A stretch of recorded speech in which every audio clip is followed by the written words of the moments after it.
Bismillahirrahmanirrahim. Assalamualaikum warahmatullahi wabarakatuh. Sampurasun. Alhamdulillah. Wilujeng tepang deui palawargi sadayana dina acara kuliah di Alamaya atau kuliah daring ngeunaan SPI Sejarah Peradaban Islam. Dina dangat ieu simkuring bade masihan kuliah dina bahasa Sunda kanggo nguningakeun yen bahasa Sunda teh sanes wungkul bahasa Hindu tapi oge atanapi bahasa rasa tapi oge tiasa janten bahasa ilmu. Oge dina danget ieu simkuring bade medar ngeunaan sejarah peradaban Islam khususna perkawis sejarah ngadegna dinasti Abbasiyah tingawitan tahun 750 Masehi dugi karuntagna tahun 1258 Masehi. Hapunten sateasana kanu sanes urang Sunda mangga dititenan sareng nyuncun bantosan supados ngartos naon-naon anu bade dipedar atau dibuar dina acara perkuliahan ieu. Wayahna kedah ngartos basa Sunda margi palawargi sadayana ayeuna nuju tolabul ilmi sareng nganjrek di Bandung. Kapan simkuring oge bahasa induna mah sanes bahasa Sunda tapi bahasa Jawa Indramayu Cirebon bahasa Jawa ngapak teh gini anu di wewengkon Subang Pantura pantai utara Jawa. Tapi margitos lami nganjak di Bandung alhamdulillah simkuring tiasa nyarios bahasa Sunda. Cak urang pedar sareng guar ayeuna ngeunaan kumaha sejarah dinasti Abbasiyah.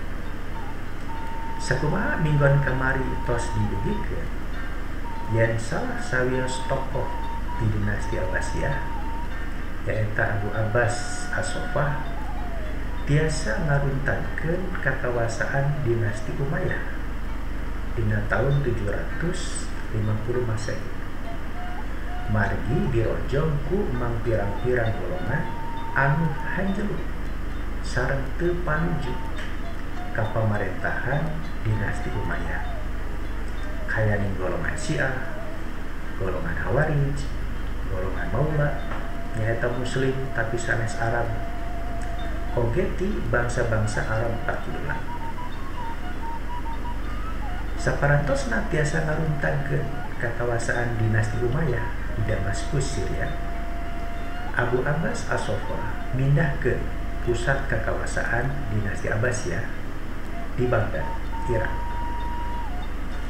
Kabiasaan mindahkeun pusat kakawasaan anyar ku pamimpin anu enggal baris janten ciri khas sistem politik tradisional umat Islam di sakuliah dunia.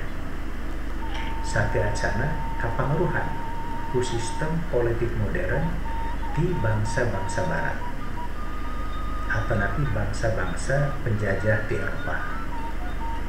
Yen ibu kota kakawasaan hiji nagara mah numutkeun bangsa Eropa modern kedahna geun we atawa teu pindah nya oge aya parobahan para pupuhu nagara.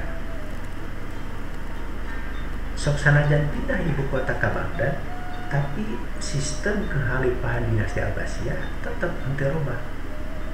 Nyaeta sistem politik kekaisaran atawa kerajaan anu didominasi ku hiji dinasti atawa keluarga ageng nyaeta hiji keluarga anu aya paturah patalina sareng mamangna baginda Nabi Muhammad sallallahu alaihi wasallam Abbas bin Abdul Muthalib. Kumaha kitu dina raraga konsolidasi kakawasaanana dinasti Abbasiyah henteu masihan lolongkrang ka balad-balad politikna anu tos berjasa ngaruntakeun dinasti Umayyah hayaning golongan Syiah anu gaduh anggapan yen kekuasaan politik dina Islam mah kedah dicepeng ku keturunan keluarga besar Ali bin Abi Thalib. Dinasti Abbasiyah oge henteu panuju ka pamadegan golongan Khawarij anu gaduh slogan la hukma ilallah, teu aya palanggaran angin ti Gusti Allah. Hartosna numutkeun golongan Khawarij mah sing sahabai oge unggal-unggal muslim anu soleh takwa sareng gaduh kamampuh tiasa janten pamimpin. Kumargi kitu dinasti Abbasiyah mindes ka golongan Syiah sareng ka golongan Khawarij. Margi pasalnya paham dengan konsep khalifah atau pamimpin atau kana lumangsungna kakawasan. Nya aya hiji cara anu baris janten ciri dinasti Abbasiyah sakumaha dicatet ku Philip Kahiti dina bukuna The History of Arab atau Sajarah Arab. Yen ieu dinasti teh sakumaha diamalkeun ku Abbas As-Soffah sok mindeng ulem kasing sahabai jalmi atanapi keluarga anu janten lawan-lawan politikna supaya sumping dina acara neda sasarengan atanapi acara parasmanan atau balakecrakan palinten ayeuna mah. Saparantosna acara neda kalayan hiburan suka bunga sadaya jalmi anu diulem tur dicirian salaku lawan-lawan politik teh sok ditilasan atawa diroga hala dugi ka mautna. Sakumaha anu kaalaman ku ahli-ahli keluarga pamungkas ti dinasti Umayyah. Kumargi kitu sok aya sempalguyon dina politik zaman harita. Maka hade pami diulang ku khalifah dinasti Abbasiyah dina acara neda sasarangan kedah ulah sumping. Kalayan alasan pura-pura sibuk we atanapi alasan sanesna pami urang henteu hoyong di alapatina atanapi urang hoyong salamet. Abu Abbas As-Soffah numutkeun catatan sejarah janten khalifah dinasti Abbasiyah salami 4 tahun nyaeta di tahun 750 dugi ka 754 Masehi. Sakumaha ilaharna dina sistem politik dinasti sate acan ma tilar dunya. Abu Abbas As-Soffah parantos ngabewarakeun yen putrana atanapi ahli-ahli keluarga dinasti Abbasiyah sanesna anu baris neraskeun kakawasaan politik anjeunna. Nya akhir nama Abbas As-Soffah digentos ku wargina nyaeta Abu Ja'far Al-Mansur anu janten khalifah di tahun 754 dugi ka 775 Masehi. Salami 20 tahun nyepeng kakawasaan, Khalifah Abu Ja'far Al-Mansur neraskeun sareng ngembangkeun program-program oge kebijakan politik ti Khalifah Munggara nyaeta Abu Abbas As-Soffah. Abu Ja'far Al-Mansur kalebet khalifah anu ngawangun pondasi Islam inklusif nyaeta henteu ngabere-bedakeun antara muslim Arab sareng non-Arab. Anu penting mah taat tur satia ka khalifah. Kumargi kitu nya oge bangsa Arab tur muslim tapi pami henteu taat sareng henteu satia ka khalifah mah kayani golongan Islam Khawarij sareng golongan Islam Syiah nya tetep ditindas ku pamarentah dinasti Abbasiyah. Oge nalika zaman Khalifah Abu Ja'far Al-Mansur diayakeun jabatan enggal dina pamarentahanan nyaeta wazir atanapi menteri atanapi perdana menteri anu baris mantuan tugas-tugas khalifah dina raraga ngokola pamerintahan, ngembangkeun kabudayaan Islam oge kekawasan Islam anu harita nuju bersaing sareng kekawasan Islam anu enggal nyaeta kekhalifahan dinasti Umayyah di semenanjung Iberia atau Spanyol anu minggon kamari parantos disebat. Khalifah Abu Ja'far al-Mansur teras digentos ku putrana nyaeta Muhammad al-Mahdi anu janten khalifah di tahun 775 dibuka 785 Masehi. Salami 10 tahun janten khalifah, Muhammad al-Mahdi neraskeun legasi politik sareng warisan budaya anu tos dikembangkeun ku ramana nyaeta Khalifah Abu Ja'far al-Mansur. Nya di zaman Khalifah Muhammad al-Mahdi ieu pamarentahan sareng kebudayaan Islam tetap sumebar. Oge berkembang khususna dugi ka kakawasaan Kekaisaran Romawi di palih kulon, dugi ka wewengkon anu tebih deui di India di palih wetan. Dina ngopola pamarentahan Khalifah Muhammad al-Mahdi oge benten sareng ramana anu keras tur tegas khususna ka golongan Syiah sareng golongan Khawarij. Khalifah Muhammad al-Mahdi mah justru berehan, dermawan, someah, oge ngahampura kalawan-lawan politikna anu muslim. Sikap keras tur tegas Khalifah justru ditujukeun ka golongan anu disebut zindiq, nyaeta jalmi-jalmi anu ngamalkeun ajaran tur keyakinan tapi patojaya sareng agama Islam. Sate acara Khalifah Muhammad al-Mahdi tilar dunya anjeunna tos nunjuk putra-putra mahkota supados janten khalifah engke kapaina kataji kamampuh putra-putrana anu rancage oge sami-sami tuneung sareng dudeung. Nya akhir nama Muhammad al-Mahdi nunjuk dua putrana anu baris janten khalifah nyaeta Musa al-Hadi sareng Harun al-Rasyid. Rupina tos janten ilahar dina sistem politik dinasti yang diantara putra-putra mahkota oge sok aya intrik adu renyong jeung pasalia paham. Nya numutkeun para sejarawan muslim putra mahkota Musa al-Hadi teh ngantunkeun dina tahun 786 Masehi. Di kakiwari teu jelas sabab-sabab almarhumna. Kusabab kitu putra mahkota Harun al-Rasyid ayeuna tiasa janten khalifah dinasti Abbasiyah di tahun 786 dugi ka 808 Masehi. Harun al-Rasyid kalebet khalifah dinasti Abbasiyah anu kawentar nagina. Di zaman ajeuna sains sareng teknologi aya kamajengan. Kalebet terjemahan ka bahasa Arab ngeunaan karya-karya sastra, ilmu, tur filsafat di Yunani, Persia, India, sareng Cina.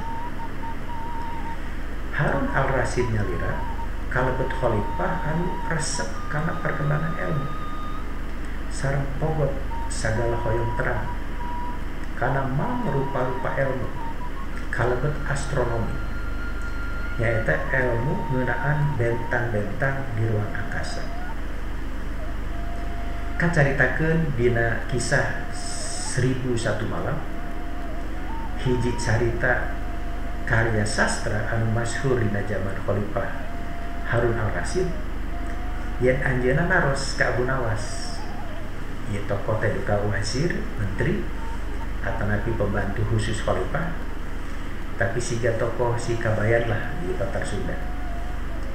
Saur khalifah Harun al-Rasyid Abu Nawas cing teguh aya sabaraha seueurna eta bentang-bentang di langit. Walar ku Abu Nawas menit tandes pisan aya samiliar juragan pamiti percatan mah mangkawe eta nyalira eta bentang-bentang di langit. Tamatna pemerintahan Khalifah Harun al-Rasyid rupina mah rada memper sareng nasib ramana nyaeta Khalifah Muhammad bin Mahdi. Bingung nangtoskeun saha anu baris janten Khalifah salajengna. Margi Harun al-Rasyid gaduh 3 putra mahkota. Boh ti putra 38 ni atanapi putra ti selir. Anu sami-sami haroyongan janten Khalifah. Kumargi kitu Harun al-Rasyid masihan kakawasaan ka putra-putra mahkotana sewang-sewangan. Sapertos Muhammad al-Amin janten putra mahkota sareng kenging kakawasaan di wewengkon Baghdad. Muhammad al-Ma'mun janten putra mahkota sareng kenging kakawasaan di wewengkon Khurasan. Samantawis Muhammad al-Qasim janten putra mahkota sareng kenging kakawasaan di wewengkon Syria dugi ka Mesir. Di antara 3 putra mahkota eta anu sami-sami ngotot hoyong janten Khalifah kantu 2 jalmi nyaeta Al-Amin sareng Al-Ma'mun. Dar aya padundang sareng pacogregan malihan mah dudika perang campuh baraya antawis Al-Amin sareng bobotohna ngalawan Al-Ma'mun oge sareng bobotohna. Dina silih gempur jeung sadulur eta akhirna Al-Ma'mun dijaya tur nilasan wargina ku anjeun nyaeta Al-Amin. Para sejarawan nyata sareng sok ngagambarkeun yen ieu perang campuh sareng silih gempur jeung sadulur teh dina raraga marbutkeun jabatan Khalifah lumangsung ti tahun 808 dugi ka 813 Masehi. Nyaeta digambarkeun antara Al-Amin anu belagu Al-Amin anu bedagoh tapi belagu ngalawan Al-Ma'mun anu gede huru tapi calakan. Nya oge Al-Ma'mun tos janten Khalifah tapi anjeunna masih tetep keneh nganjrek di Khurasan henteu di Baghdad. Nembe saatosna sadaya daerah-daerah bobotohna Al-Amin tiasa dikawankeun, Khalifah Al-Ma'mun ngalih ka Baghdad dina tahun 818 Masehi. Nalika janten Khalifah di Baghdad di tahun 818 dugi ka 833 Masehi, Al-Ma'mun ngembangkeun legasi politik sareng warisan budaya anu tos dirintis ku ramana nyaeta Harun al-Rasyid. Al-Ma'mun oge gaduh sifat-sifat anu sami sareng ramana. Margi calakan teh nyaeta resep tureueus ka tolabul ilmu khususna dina bidang sains sareng filsafat. Ngan Al-Ma'mun gaduh watek anu benten sareng ramana nyaeta gede hulu teh sareng beras. Kumargi kitu dina zaman Khalifah Al-Ma'mun diayakeun Baitul Hikmah atawa imah ilmu anu tugasna kanggo ngembangkeun sains, filsafat sareng ilmu-ilmu rasional salesa. Nya di zaman Khalifah Al-Ma'mun oge berkembang aliran filsafat rasional anu disebat Mu'tazilah. Malihan ku kasengsem ka filsafat Mu'tazilah ku Khalifah Al-Ma'mun mah dijanteukeun sapertos ideologi negara. Sadaya urusan negara kalebet nafsirkeun Al-Qur'an oge kedah dumasar kana pemikiran rasional ti filsafat Mu'tazilah. pamih tegaduh pamadegan anu rasional kalau para ulama baris kenaku mihnah atau napi akuisisi nyaeta hiji proses pengadilan kanggo ngahukum jalmi-jalmi kalau tokoh ulama anu sikepna teu rasional. Dugika Imam Ahmad bin Hanbal anu ngadekeun mazhab fikih Hanbali margi gaduh sikap anu dogmatis ngeunaan Al-Qur'an nya akhirna disiksa sareng dihukum penjara ku pamerintahan Khalifah Al-Ma'mun. Al-Ma'mun sate acara tilar dunia dina tahun 833 Masehi tenunjuk putra salaku calon khalifah nyaeta Al-Abbas, tapi nyiapkeun wargina anu nabina Abu Ishaq Muhammad bin Al-Rasid supados teu aya pacogregan dina babagan jabatan khalifah. Tapi da intrik-intrik istana dina sistem politik dinasti mah tetep aya.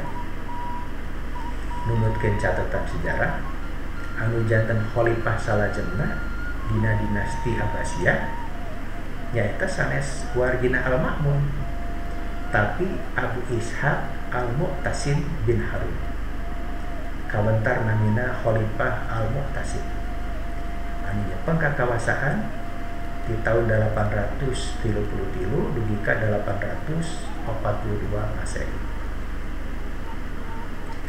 Khalifah Al-Mu'tasim lian tinraskeun legasi politik sareng warisan budaya pemerintahan Khalifah Al-Ma'mun oge ngadegkeun hiji lembaga anyar namina Gilman nyaeta kumpulan askar-askar tina Habasahaya atawa tentara budak seseueurna ti bangsa Turki sareng Armenia kanggo ngawal keamanan sareng kasalamatan khalifah. Ieu lembaga Gilman teh engkena baris janten kakuatan anu dominan anu ngajantenkeun khalifah dinasti Abbasiyah ngan saukur janten simbol atanapi sapertos manuk dina kurungan emas. Mari khalifah teu gaduh kakawasaan deui gumantung kana kakawasaan para Gilman atanapi ka para wazir perdana menteri. Khalifah Al-Mu'tasim digentos ku putrana nyaeta Khalifah Al-Watsid anu berkuasa di tahun 842 dugi ka 847 Masehi. Pamerintahanana ngan saukur 5 tahun.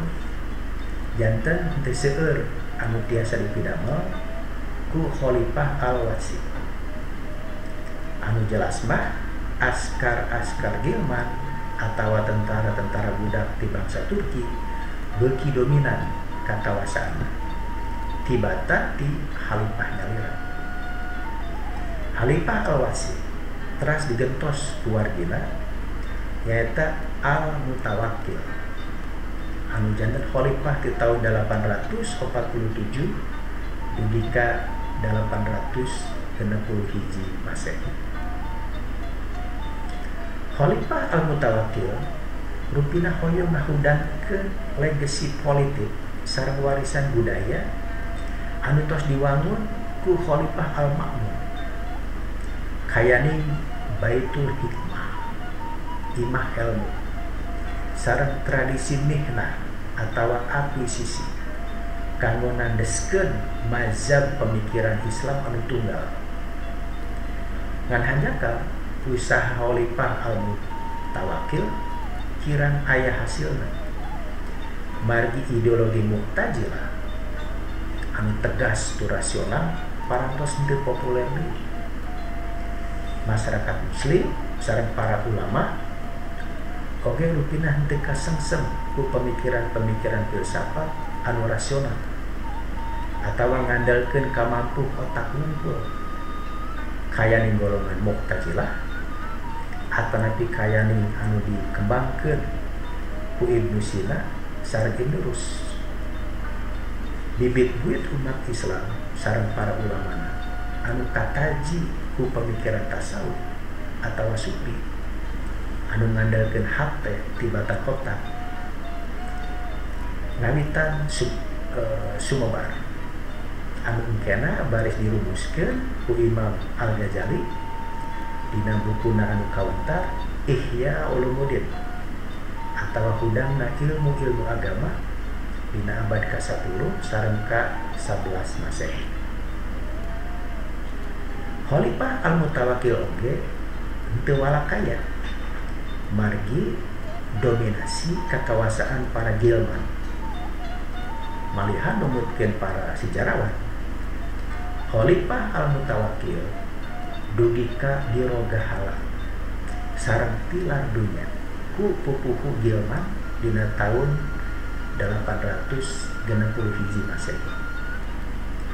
Al-Mutawakkil oge dianggap salaku khalifah kawentar ti dinasti Abbasiyah anu pamungkas. Margi khalifah-khalifah salajengna sakumaha anu parantos disebat tadi ngan saukur janten simbol anu taya kuasa atanapi sapertos manuk dina kurungan emas diatur sagala rutina ku para Gilman atanapi ku para wazir Perdana Menteri atanapi ku para warlord panglima-panglima perang di daerah-daerah kekuasaan dinasti Abbasiyah.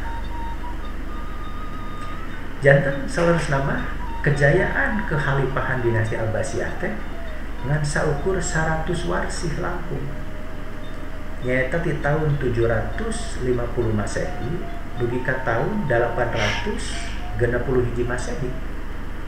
Hampir sami sareng kakawasaan dinasti Umayyah di Damaskus nyaeta kirang ti 100 tahunan. Para khalifah boneka atau khalifah wayang di dinasti Abbasiyah salajengna numutkeun catatan sejarah dugi karutakna di tahun 1258 Masehi mari diserbu ku tentara Mongol aya 27 khalifah.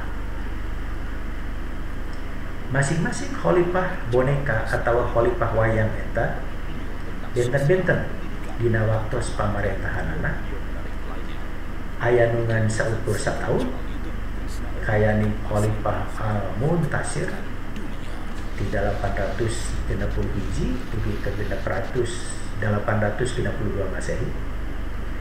Khalifah Al-Muhtadi di 898 dugi ke 870 Masehi. Khalifah Ar-Rasyid di 1135 dugi ke 1136 Masehi. Sareng Khalifah Az-Zahir di 1225 dugi ka 1226 Masehi. Tapi aya oge khalifah-khalifah di dinasti Abbasiyah anu marentah langit dugi ka 20 tahunan langkung kayani Khalifah Al-Mu'tamid di 870 dugi ka 882 Masehi. Khalifah Al-Muqtadir di 808 dugi ka 832 Masehi. Khalifah Al-Mustazir di 1084 dugi ka 1118. Sareng Khalifah Al-Muqtafi di 1136 dugi ka 1160 Masehi. Malihan aya khalifah boneka taya kawasa ti dinasti Abbasiyah anu marentah langkung ti 40 tahunan. Kayani Khalifah Al-Qadir di 880 hiji dugi ka 1030 hiji Masehi. Khalifah Al-Qaim di 1003 hiji dugi ka 1075 Masehi. Sareng Khalifah An-Nasir di 1180 dugi ka 1225 Masehi. Tapi nya kitu teh khalifah-khalifah dinasti Abbasiyah guna gumantung kakawasaanna ka golongan Gilman di bangsa Turki atau napi wazir Perdana Menteri boh di bangsa Turki, bangsa Persia atau napi bangsa Arab sejen.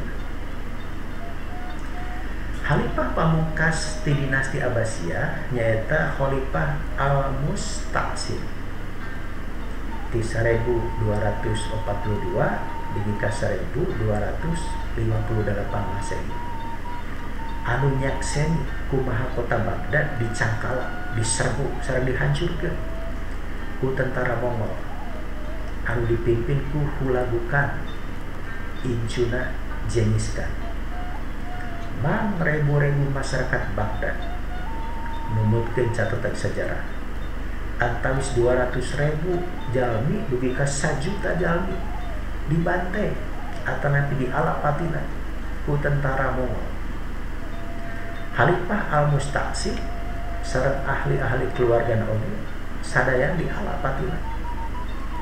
Bangunan, fasilitas umum sareng perpustakaan diruntagkeun sareng diobrak-abrik ku tentara Mongol. Dugi ka walungan Tigris di Baghdad robah warna China janten hideung margi pinung ku buku-buku di perpustakaan anu dipicieun ka walungan sareng luntur mangsina.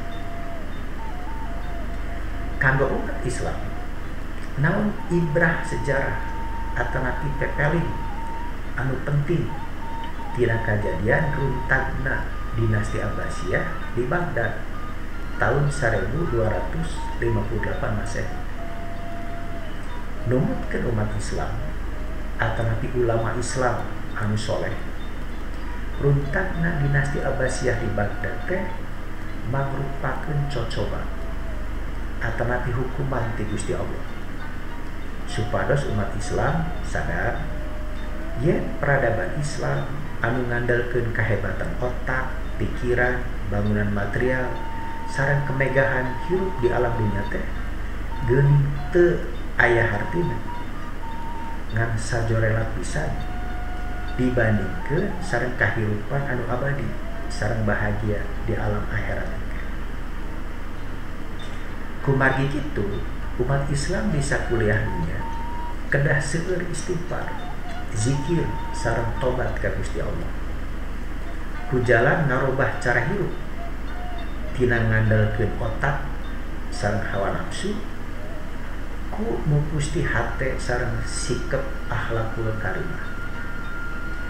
Janten paradigma umat Islam oge kena dirobih nyaeta tina ngagungkeun pemikiran anu rasional legal sakumaha anu dianjurkeun ku tokoh-tokoh muslim kayanin Ibnu Sina sareng Ibnu Rus ka kayakinan hate anu bersih tina sagala rupi gogona supados janten muslim anu akhlakul karimah sakumaha anu dianjurkeun ku ulama sufi kayanin Imam Al-Ghazali sareng Syekh Abdul Qadir Al-Jilani. Runtagna dinasti Abbasiyah di Baghdad dina abad ke-13 Masehi memang teu mareman cahaya Islam. Justru ti barang harita cahaya-cahaya Islam pindah tabiat ka wewengkon-wewengkon sanesna bisa kuliah dunia. Ku ngadegna dinasti-dinasti Islam anu enggal terus sumebar. Kayaning dinasti Fatimi di Mesir, dinasti Safawi di Iran, dinasti Mogul di India, dinasti Utsmani di Turki, dugi ka wewengkon Asia Tenggara. Kayaning kerajaan Melaka Islam di Malaysia, kerajaan Aceh Islam di Sumatera Utara, kerajaan Banten sareng Mataram Islam di Jawa, kerajaan Islam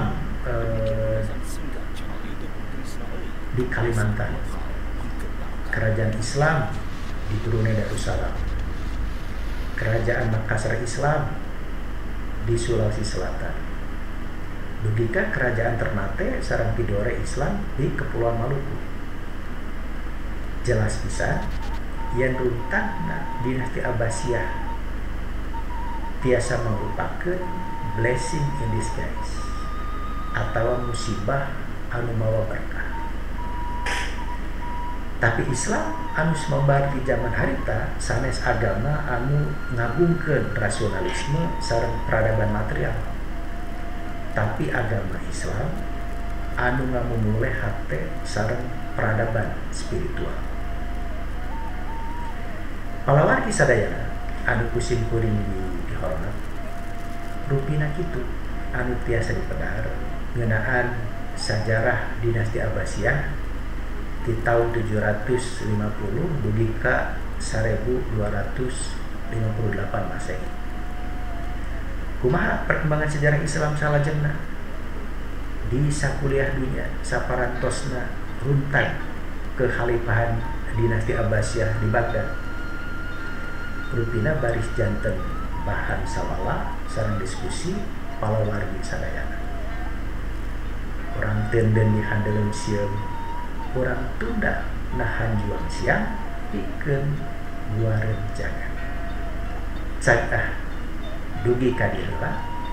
Hatur nuhun, sampurasun, mangga adios permios. Wassalamualaikum warahmatullahi wabarakatuh.